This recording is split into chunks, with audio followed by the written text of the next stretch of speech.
Alright, welcome back to Cheap Horsepower, everybody, and I figured I would show you what I did here to kind of do a mix and match for my jackshaft. So, as you can see, the jackshaft, I've put a bunch of these spacers in between here to just basically make sure everything is tight against the shaft. I did want to make sure the shaft rigidity was there, and that's how these spacers end up working, is they make everything nice and tight, and they basically eliminate whatever flex I would have had from the shaft if I didn't have those there. And that could have been dangerous. Maybe it'll twist the shaft or end up snapping it. Having these here gives me that protection to make sure it doesn't. At least that's the idea behind it. So let's see how that comes out. I did use the metal one instead of the aluminum one, or I should say the steel one versus aluminum, because I wanted to make sure if it does do anything, it's going to bend, hopefully, instead of crack and snap. This one would definitely be at risk of snapping if there's a lot of power going to it. So that's why I was like, okay, let me make the decision to not do that. Other than that, I mean, everything's looking really good so far.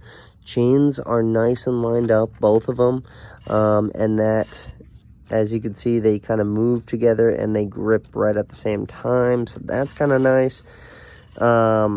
Yeah, this should work out really well. I'm actually excited to see how it runs. I may try and run it with the chains being a little bit looser. Maybe not this loose. I'm probably going to pull the engine back and tighten up this, chain to sprocket. Just so you don't get chain slap and then end up having, chain walk and this thing comes off and, I'm like, hey, where's all my power? And I got to reach back and put the chain back on or something, nobody really wants that. But it's a big sprocket, so there is more forgiveness with that. With the smaller sprockets, they tend to come off a little bit more. So that's good. This one is nice. That chain's not going anywhere. I don't have to adjust the tension on that one and worry about it coming off, because it's a wider chain, so there's a lot more forgiveness there. And the way I have the clutch set up is it is impossible for the chain to come off this way. If any way it would ever come off in any, form, it would go this way, but the tolerance isn't there for it to come off of these teeth. It's not possible. So I shouldn't get any chain pop or anything like that from this inner chain. The one that I'd be most worried about is this outer chain, as you can see, especially, look at the amount of walk I got there. Of course, that would be really easy for this chain to start doing this at speed, and then all of a sudden you got a chain that's starting to come off.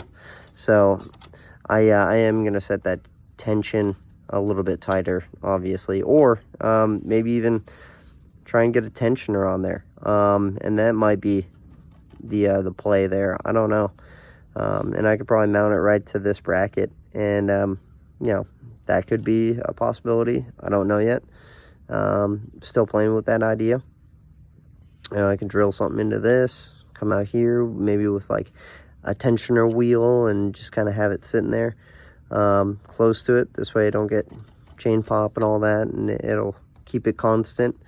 But again, that's why these engines are able to slide back and forth to set tension. So I want to make sure this runs reliably and it doesn't malfunction while I'm going 50, 60 miles an hour. So we'll see how it goes, but I think that's pretty good design so far, and I'm excited about the brakes and all that. And I am so close to getting this thing wrapped up as far as running and driving, and then the next part will be beautification, making sure all this looks super pretty, and the body will go back on. The body's really cool. It looks like a Le Mans prototype, so it's gonna be a looker for sure. So I wanted to be able to drive like it looks. I want it to be fast and fun. So there's the next step.